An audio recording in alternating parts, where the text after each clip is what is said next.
রাজধানীর শেওড়াপাড়ায় গৃহবধূ কেয়ার রহস্যজনক মৃত্যুর ঘটনায় স্বামী সিফাত সহ ৯ জনের বিরুদ্ধে মামলা করেছেন নিহতের মা নাজমা বেগম।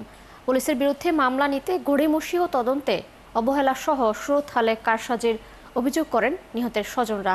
তবে অভিযোগ অস্বীকার করেছে পুলিশ। শুক্রবার সন্ধ্যায় মিরপুর মডেল থানায় এসব কথা বলেন তারা। এ সময় কেয়ার ৪ সন্তানকে পুলিশের মাধ্যমে রাতে জিম্মায় নেন নিহতের বাবা। বিস্তারিত জানাচ্ছেন নাদিয়া শারমিন। কেয়া হত্যার অভিযোগে দোষীদের গ্রেফতারের দাবিতে এবং নিহতের সন্তানদের নিজেদের জিম্মায় নিতে শুক্রবার সন্ধ্যায় মিরপুর মডেল থানায় আসে তার পরিবার। এ সময় পুলিশের তদন্ত ও সুরতহালের নানা অসঙ্গতি তুলে ধরেন পরিবারের সদস্যরা।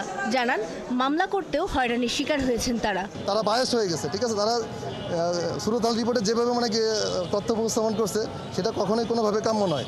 হাতে কালো কালো দাগ ছিল, হয়তো এটা আঘাত করা হয়েছে বা কোনো কিছু ঘুষি টুসি দিয়েছে, কোনো কিছু করা হয়েছে। ঘণ্টাখানেক আলোচনা শেষে কেয়ার ৪ সন্তানকে অভিযুক্ত স্বামীর পরিবারের কাছ থেকে নিহতের বাবা মার জিম্মায় দেয় পুলিশ। তবে এ বিষয় নিয়েও পুলিশি হয়রানির অভিযোগ করেন কেয়ার বাবা।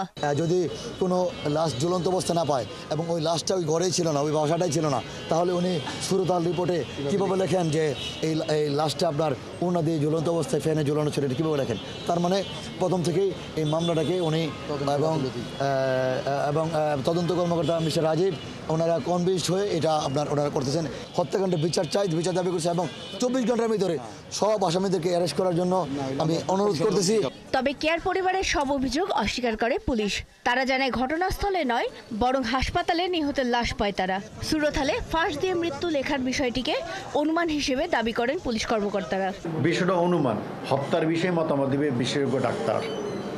আমরা মৃত্যুর কারণ নির্ণয়ের জন্য সুরতহাল করার জন্য ফরেনসিক মেডিসিন বিভাগে ওনার লাশ আমরা সুরতহাল করে পাঠিয়েছি। ফলাফল আমরা আপনাদেরকে অবশ্যই আমরা জানাবো। আমাদের চেষ্টা অব্যাহত আছে। ঘটনার সময় বাচ্চারা বাড়িতে থাকার কথা জানানো হলেও তাদের কাছ থেকে কোনো তথ্য না পাওয়ার দাবি করে পুলিশ।